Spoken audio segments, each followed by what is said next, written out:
ഇന്നലെ ഞങ്ങൾ ലൈബ്രറിയിൽ വുമൻസ് ഡേ സെലിബ്രേറ്റ് ചെയ്തിട്ടുണ്ടായിരുന്നു.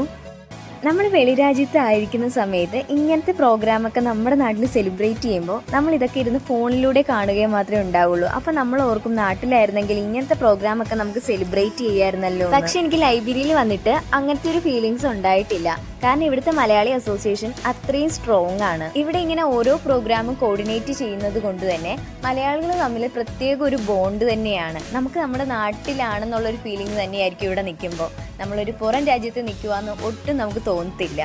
പിന്നെ ഞങ്ങൾക്ക് വുമൻസ് ഡേയോടനുബന്ധിച്ച് കേക്ക് കട്ടിങ്ങും അതുപോലെ തന്നെ ഓരോ പ്രോഗ്രാംസും സെറ്റ് ചെയ്തിട്ടുണ്ടായിരുന്നു.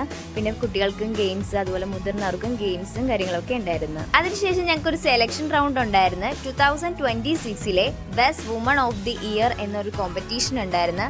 അത് നമ്മുടെ ബീന മാമിന് തന്നെ കിട്ടിയിട്ടുണ്ട്. എനിക്ക് തോന്നുന്നു ലൈബ്രറിയിലെ മലയാളി അസോസിയേഷനിൽ ഏറ്റവും മുതിർന്ന വനിത എന്ന് പറയുന്ന മാം തന്നെയാണെന്ന് തോന്നുന്നു. എന്തായാലും മാമിന് തന്നെ അത് അർഹതപ്പെട്ടിട്ടുണ്ടായിരുന്നു. ഫുഡ് നല്ല അടിപൊളിയായിരുന്നു. അതിനുശേഷം ഓരോരുത്തരും വുമൻസ് ഡേനെ കുറിച്ചും പ്രോഗ്രാമിനെ കുറിച്ചും എല്ലാം പറഞ്ഞതിന് ശേഷം ഞങ്ങളിതേ വീട്ടിലേക്ക് പോന്നു.